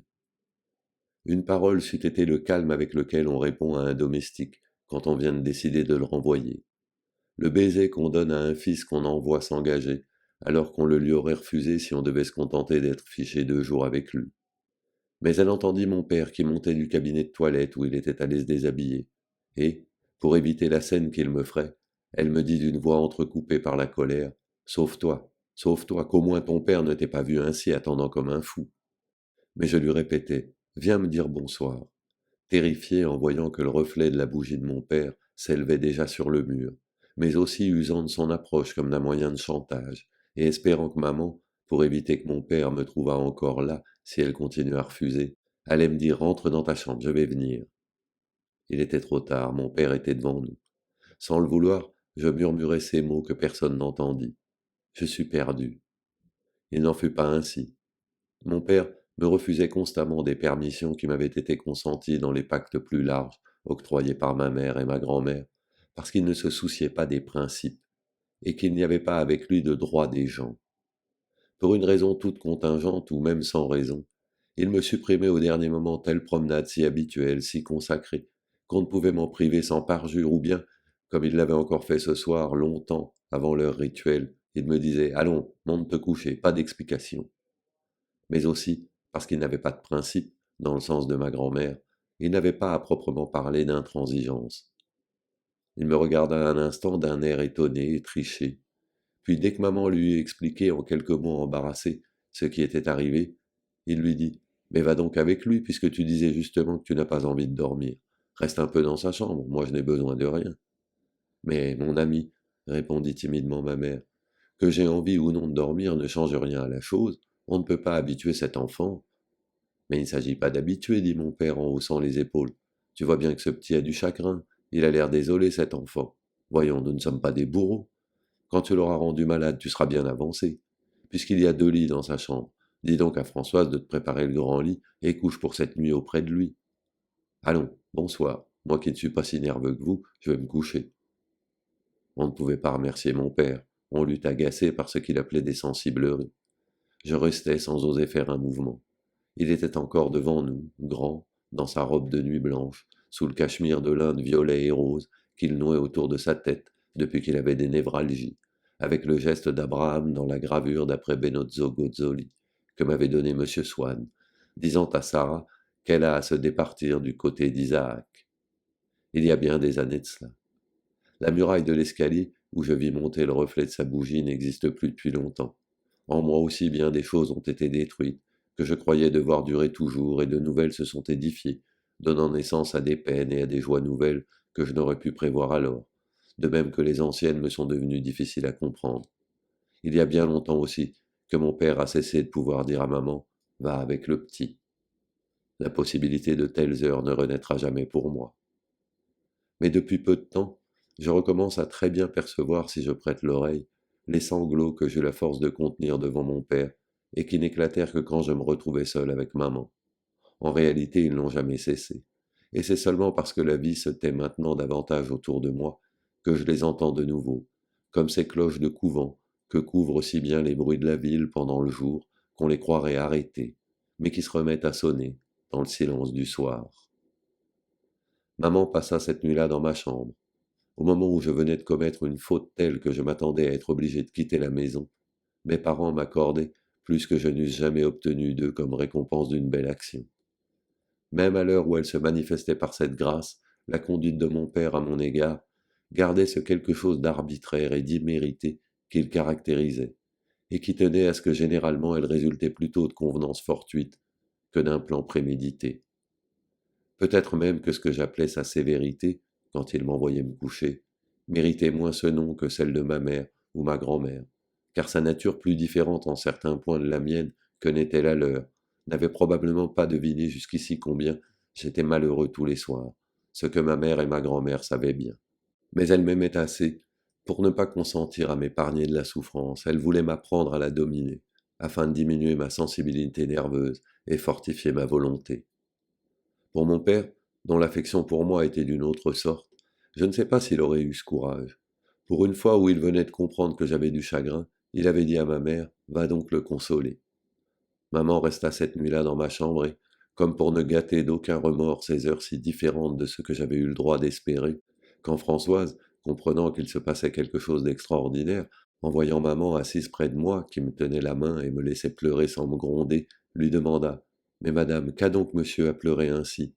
Maman lui répondit « Mais il ne sait pas lui-même, Françoise, il est énervé. Préparez-moi vite le grand lit et montez vous coucher. » Ainsi, pour la première fois, ma tristesse n'était plus considérée comme une faute punissable, mais comme un mal involontaire qu'on venait de reconnaître officiellement, comme un état nerveux dont je n'étais pas responsable. J'avais le soulagement de n'avoir plus à mêler de scrupules à l'amertume de mes larmes. Je pouvais pleurer sans péché. Je n'étais pas non plus médiocrement fier vis-à-vis de Françoise de ce retour des choses humaines qui, une heure après que maman avait refusé de monter dans ma chambre et m'avait fait dédaigneusement répondre que je devrais dormir, m'élevait à la dignité de grande personne et m'avait fait atteindre tout d'un coup à une sorte de puberté du chagrin, d'émancipation des larmes. J'aurais dû être heureux, je ne l'étais pas. Il me semblait que ma mère venait de me faire une première concession qui devait lui être douloureuse, que c'était une première abdication de sa part devant l'idéal qu'elle avait conçu pour moi, et que pour la première fois, elle, si courageuse, s'avouait vaincue. Il me semblait que si je venais de remporter une victoire, c'était contre elle, que j'avais réussi, comme aurait pu le faire la maladie, des chagrins ou l'âge, à détendre sa volonté, à faire fléchir sa raison, et que cette soirée commençait une ère, resterait comme une triste date. Si j'avais osé maintenant, j'aurais dit à maman « Non, je ne veux pas, ne couche pas ici ». Mais je connaissais la sagesse pratique réaliste comme on dirait aujourd'hui, qui tempérait en elle la nature ardemment idéaliste de ma grand-mère, et je savais que, maintenant que le mal était fait, elle aimerait mieux m'en laisser du moins goûter le plaisir calmant et ne pas déranger mon père. Certes, le beau visage de ma mère brillait encore de jeunesse ce soir-là, où elle me tenait si doucement les mains et cherchait à arrêter mes larmes.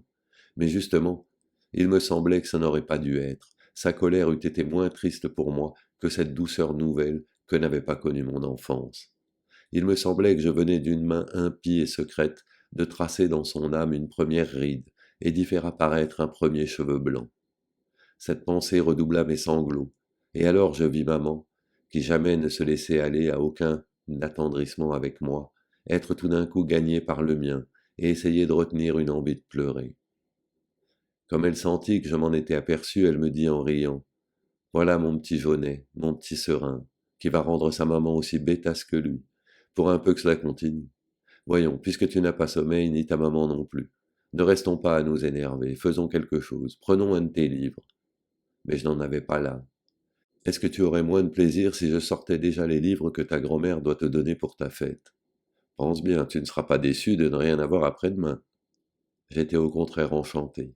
Et maman alla chercher un paquet de livres, dont je ne pus deviner à travers le papier qui les enveloppait, que la taille courte et large, mais qui, sous ce premier aspect pourtant sommaire et voilé, éclipsait déjà la boîte à couleurs du jour de l'an et les vers à soie de l'an dernier. C'était la mare au diable, François le Champy, la petite Fadette et les maîtres sonneurs. Ma grand-mère, ai-je su depuis, avait d'abord choisi les poésies de Musset, un volume de Rousseau et Indiana, car si elle jugeait les lectures futiles aussi malsaines que les bonbons et les pâtisseries, elle ne pensait pas que les grands souffles du génie eussent sur l'esprit même d'un enfant une influence plus dangereuse et moins vivifiante que sur son corps le grand air et le vent du large. Mais mon père l'ayant presque traitée de folle en apprenant les livres qu'elle voulait me donner, elle était retournée elle-même à jouer le vicomte chez le libraire, pour que je ne risquasse pas de ne pas avoir mon cadeau. C'était un jour brûlant et elle était rentrée si souffrante que le médecin avait averti ma mère de ne pas la laisser se fatiguer ainsi, et elle s'était rabattue sur les 4 romans champêtres de George Sand.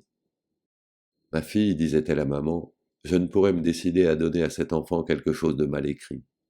En réalité, elle ne se résignait jamais à rien acheter dont on ne pût tirer un profit intellectuel, et surtout celui que nous procurent les belles choses, en nous apprenant à chercher notre plaisir ailleurs que dans les satisfactions du bien-être et de la vanité.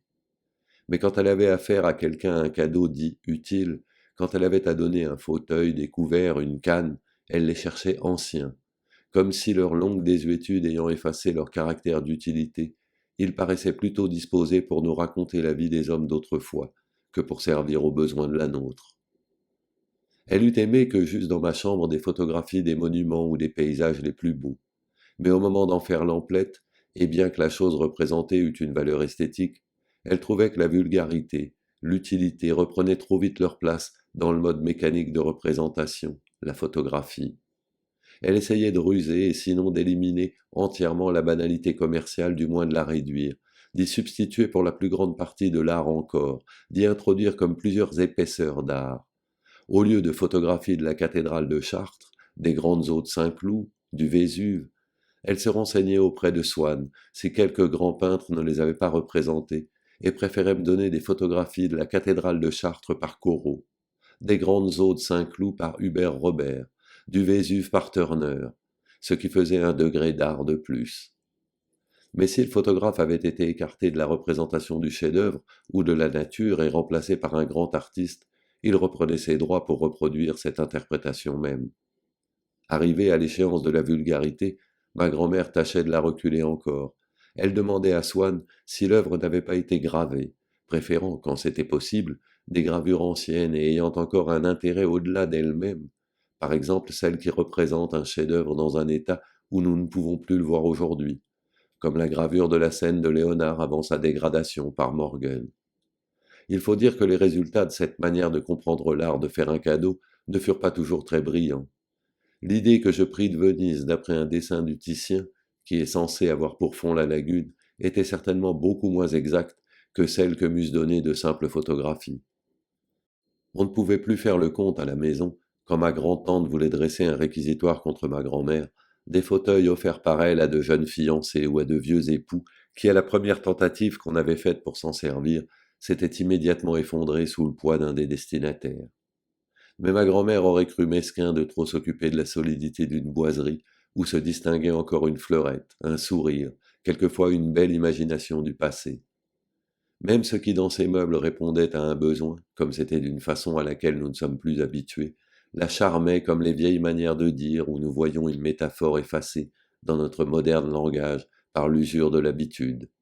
Or justement, les romans champêtres de George Sand qu'elle me donnait pour ma fête étaient pleins ainsi qu'un mobilier ancien, d'expressions tombées en désuétude et redevenues imagées, comme on n'en trouve plus qu'à la campagne.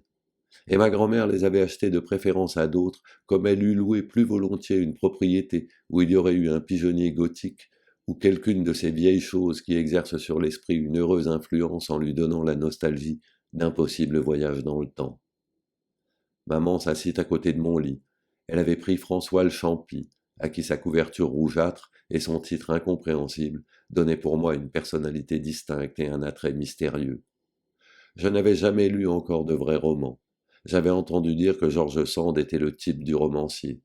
Cela me disposait déjà à imaginer dans François le Champy quelque chose d'indéfinissable et de délicieux.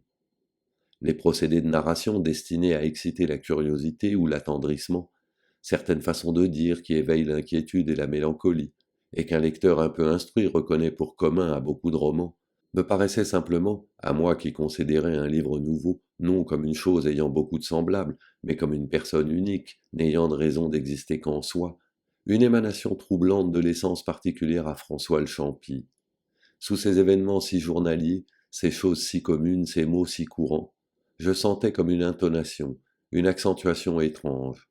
L'action s'engagea. Elle me parut d'autant plus obscure que dans ce temps-là, quand je lisais, je rêvassais souvent pendant des pages entières à toute autre chose. Et aux lacunes que cette distraction laissait dans le récit s'ajoutait, quand c'était maman qui me lisait à haute voix, qu'elle passait toutes les scènes d'amour. Aussi, tous les changements bizarres qui se produisent dans l'attitude respective de la meunière et de l'enfant, et qui ne trouvent leur explication que dans les progrès d'un amour naissant, me paraissaient empreints d'un profond mystère, dont je me figurais volontiers que la source devait être dans ce nom inconnu et si doux de Champy, qui mettait sur l'enfant, qui le portait sans que je susse pourquoi, sa couleur vive, empourprée et charmante. Si ma mère était une lectrice infidèle, c'était aussi, pour les ouvrages où elle trouvait l'accent d'un sentiment vrai, une lectrice admirable, par le respect et la simplicité de l'interprétation, par la beauté et la douceur du son.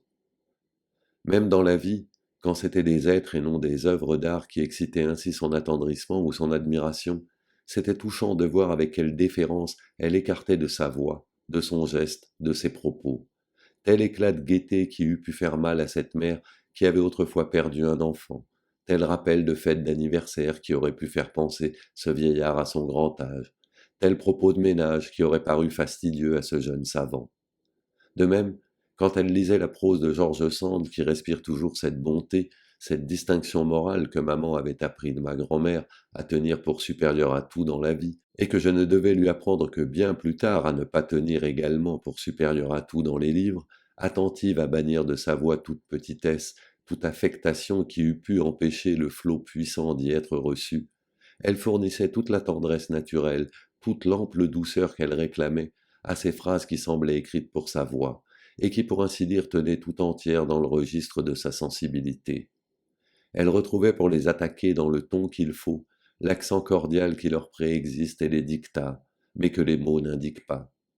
Grâce à lui, elle amortissait au passage toute crudité dans les temps des verbes, donnait à l'imparfait et au passé défini la douceur qu'il y a dans la bonté, la mélancolie qu'il y a dans la tendresse, dirigeait la phrase qui finissait vers celle qui allait commencer, tantôt pressant, tantôt ralentissant la marche des syllabes pour les faire entrer, quoique leurs quantités fussent différentes, dans un rythme uniforme. Elle insufflait à cette prose si commune une sorte de vie sentimentale et continue. Mes remords étaient calmés. Je me laissais aller à la douceur de cette nuit où j'avais ma mère auprès de moi. Je savais qu'une telle nuit ne pourrait se renouveler, que le plus grand désir que j'eusse au monde, garder ma mère dans ma chambre pendant ces tristes heures nocturnes, était trop en opposition avec les nécessités de la vie et le vœu de tous, pour que l'accomplissement qu'on lui avait accordé ce soir put être autre chose que factice et exceptionnel. Demain, mes angoisses reprendraient, et ma maman ne resterait pas là. Mais quand mes angoisses étaient calmées, je ne les comprenais plus. Puis demain soir était encore lointain. Je me disais que j'aurais le temps d'aviser, bien que ce temps-là ne pût m'apporter aucun pouvoir de plus, puisqu'il s'agissait de choses qui ne dépendaient pas de ma volonté, et que seul me faisait paraître plus évitable l'intervalle qui les séparait encore de moi. C'est ainsi que pendant longtemps, quand, réveillé la nuit, je me ressouvenais de Combray, je n'en revis jamais que cette sorte de pan lumineux, découpé au milieu d'indistinctes ténèbres, pareils à ceux que l'embrasement d'un feu de Bengale ou quelque projection électrique éclairent et sectionnent dans un édifice dont les autres parties restent plongées dans la nuit. À la base assez large, le petit salon, la salle à manger, l'amorce de l'allée obscure par où arriverait M. Swann, l'auteur inconscient de mes tristesses, le vestibule où je m'acheminais vers la première marche de l'escalier, si cruel à monter, qui constituait à lui seul le tronc fort étroit de cette pyramide irrégulière, et, au fait, ma chambre à coucher, avec le petit couloir à porte vitrée pour l'entrée de maman. En un mot, toujours vu à la même heure, isolé de tout ce qu'il pouvait y avoir autour, se détachant seul sur l'obscurité, le décor strictement nécessaire, comme celui qu'on voit indiqué en tête des vieilles pièces pour les représentations en province, au drame de mon déshabillage, comme si Combray n'avait consisté qu'en 2 étages reliés par un mince escalier, et comme s'il n'y avait jamais été que 7 heures du soir. À vrai dire, j'aurais pu répondre à qui m'eût interrogé que Combray comprenait encore autre chose et existait à d'autres heures. Mais comme ce que je m'en serais rappelé m'eût été fourni seulement par la mémoire volontaire, la mémoire de l'intelligence, et comme les renseignements qu'elle donne sur le passé ne conservent rien de lui, je n'aurais jamais eu envie de songer à ce reste de Combray. Tout cela était en réalité mort pour moi. Mort à jamais, c'était possible. Il y a beaucoup de hasard en tout ceci, et un second hasard, celui de notre mort, souvent ne nous permet pas d'attendre longtemps les faveurs du premier. Je trouve très raisonnable la croyance celtique que les âmes de ceux que nous avons perdus sont captives dans quelque être inférieur, dans une bête, un végétal, une chose inanimée, perdue en effet pour nous jusqu'au jour, qui pour beaucoup ne vient jamais, où nous nous trouvons passés près de l'arbre, entrés en possession de l'objet qui est leur prison. Alors elles tressaillent, nous appellent, et sitôt que nous les avons reconnues, l'enchantement est brisé. Délivrées par nous, elles ont vaincu la mort et reviennent vivre avec nous. Il en est ainsi de notre passé. Ces peines perdues que nous cherchions à l'évoquer, tous les efforts de notre intelligence sont inutiles. Il est caché hors de son domaine et de sa portée, en quelque objet matériel, en la sensation que nous donnerait cet objet matériel, que nous ne soupçonnons pas. Cet objet, il dépend du hasard que nous le rencontrions avant de mourir, ou que nous ne le rencontrions jamais.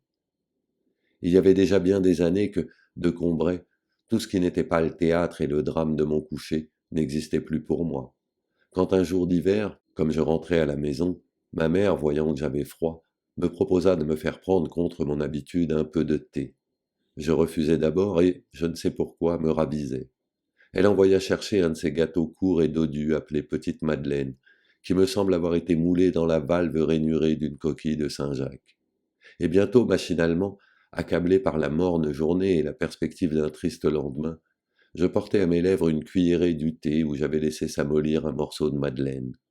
Mais à l'instant même où la gorgée mêlée des miettes du gâteau toucha mon palais, je tressaillis, attentif à ce qui se passait d'extraordinaire en moi. Un plaisir délicieux m'avait envahi, isolé, sans la notion de sa cause.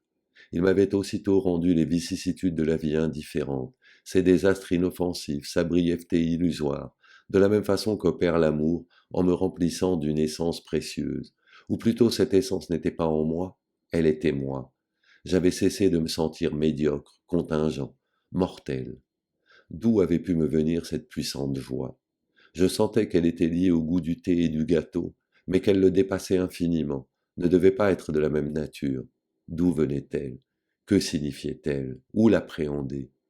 Je bois une seconde gorgée, où je ne trouve rien de plus que dans la première, une troisième qui m'apporte un peu moins que la seconde. Il est temps que je m'arrête. La vertu du breuvage semble diminuer. Il est clair que la vérité que je cherche n'est pas en lui, mais en moi. Il y a éveillé, mais ne la connaît pas, et ne peut que répéter indéfiniment, avec de moins en moins de force, ce même témoignage que je ne sais pas interpréter, et que je veux au moins pouvoir lui redemander et retrouver intact, à ma disposition, tout à l'heure, pour un éclaircissement décisif. Je pose la tasse et me tourne vers mon esprit. C'est à lui de trouver la vérité. Mais comment? Grave incertitude, toutes les fois que l'esprit se sent dépaysé par lui-même, quand lui, le chercheur, est tout ensemble le pays obscur où il doit chercher et où tout son bagage ne lui sera de rien. Chercher, pas seulement, créer. Il est en face de quelque chose qui n'est pas encore et que seul il peut réaliser puis faire entrer dans sa lumière. Et je recommence à me demander quel pouvait être cet état inconnu qui n'apportait aucune preuve logique, mais l'évidence de sa félicité, de sa réalité devant laquelle les autres s'évanouissaient. Je veux essayer de le faire réapparaître. Je rétrograde par la pensée au moment où je pris la première cuillerée de thé. Je retrouve le même état, sans une clarté nouvelle. Je demande à mon esprit un effort de plus, de ramener encore une fois la sensation qui s'enfuit. Et, pour que rien ne brise l'élan dont il va tâcher de la ressaisir, j'écarte tout obstacle, toute idée étrangère. J'abrite mes oreilles et mon attention contre les bruits de la chambre voisine.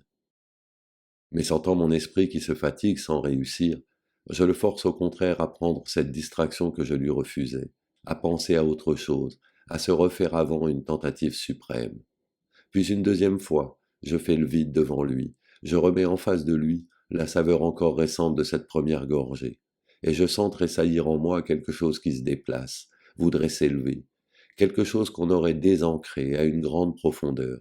Je ne sais ce que c'est, mais cela monte lentement. J'éprouve la résistance et j'entends la rumeur des distances traversées. Certes, ce qui palpite ainsi au fond de moi, ce doit être l'image, le souvenir visuel qui, lié à cette saveur, tente de la suivre jusqu'à moi. Mais il se débat trop loin, trop confusément. À peine si je perçois le reflet neutre où se confond l'insaisissable tourbillon des couleurs remuées. Mais je ne peux distinguer la forme, lui demander, comme au seul interprète possible, de me traduire le témoignage de sa contemporaine, de son inséparable compagne, la saveur, lui demander de m'apprendre de quelles circonstances particulières, de quelle époque du passé il s'agit. Arrivera-t-il jusqu'à la surface de ma claire conscience ce souvenir, l'instant ancien, que l'attraction d'un instant identique est venue de si loin solliciter, émouvoir, soulever tout au fond de moi? Je ne sais. Maintenant je ne sens plus rien. Il est arrêté, redescendu peut-être. Qui sait s'il remontera jamais de sa nuit? 10 fois il me faut recommencer, me pencher vers lui. Et chaque fois la lâcheté qui nous détourne de toute tâche difficile, de toute œuvre importante, m'a conseillé de laisser cela, de boire mon thé en pensant simplement à mes ennuis d'aujourd'hui, à mes désirs de demain qui se laissent remâcher sans peine. Et tout d'un coup le souvenir m'est apparu. Ce goût, c'était celui du petit morceau de madeleine que le dimanche matin à Combray, parce que ce jour-là je ne sortais pas avant l'heure de la messe, quand j'allais lui dire bonjour dans sa chambre, ma tante Léonie m'offrait après l'avoir trempé dans son infusion de thé ou de tilleul. La vue de la petite Madeleine ne m'avait rien rappelé avant que j'y n'eusse goûté. Peut-être parce que, en ayant souvent aperçu depuis, sans en manger, sur les tablettes des pâtissiers, leur image avait quitté ses jours de Combray pour se lier à d'autres plus récents. Peut-être parce que ces souvenirs abandonnés si longtemps hors de la mémoire, rien ne survivait, tout s'était désagrégé. Les formes, et celles aussi du petit coquillage de pâtisserie si grassement sensuel sous son plissage sévère et dévot, s'étaient abolies ou ensommeillées, avaient perdu la force d'expansion qui leur eût permis de rejoindre la conscience. Mais quand d'un passé ancien rien ne subsiste, après la mort des êtres, après la destruction des choses seules, plus frêles mais plus vivaces, plus immatérielles, plus persistantes, plus fidèles, l'odeur et la saveur restent encore longtemps, comme des âmes, à se rappeler, à attendre, à espérer, sur la ruine de tout le reste, à porter sans fléchir, sur leurs gouttelettes presque impalpables, l'édifice immense du souvenir. Et dès que j'eus reconnu le goût du morceau de madeleine trempé dans le tilleul que me donnait ma tante, quoique je ne susse pas encore et dusse remettre à bien plus tard de découvrir pourquoi ce souvenir me rendait si heureux, aussitôt la vieille maison grise sur la rue où était sa chambre vint comme un décor de théâtre s'appliquer au petit pavillon donnant sur le jardin qu'on avait construit pour mes parents sur ses derrières, ce pan tronqué que seul j'avais revu jusque-là, et avec la maison la ville, depuis le matin jusqu'au soir et par tous les temps. La place où on m'envoyait avant déjeuner, les rues où j'allais faire des courses, les chemins qu'on prenait si le temps était beau. Et comme dans ce jeu où les Japonais s'amusent à tremper dans un bol de porcelaine rempli d'eau de petits morceaux de papier jusque-là indistincts qui, à peine y sont-ils plongés, s'étirent, se contournent, se colorent, se différencient, deviennent des fleurs, des maisons, des personnages consistants et reconnaissables. De même maintenant, toutes les fleurs de notre jardin et celles du parc de Monsieur Swann, et les nymphéas de la Vivonne, et les bonnes gens du village, et leurs petits logis, et l'église, et tout Combray et ses environs, tout cela qui prend forme et solidité est sorti, villes et jardins, de ma tasse de thé.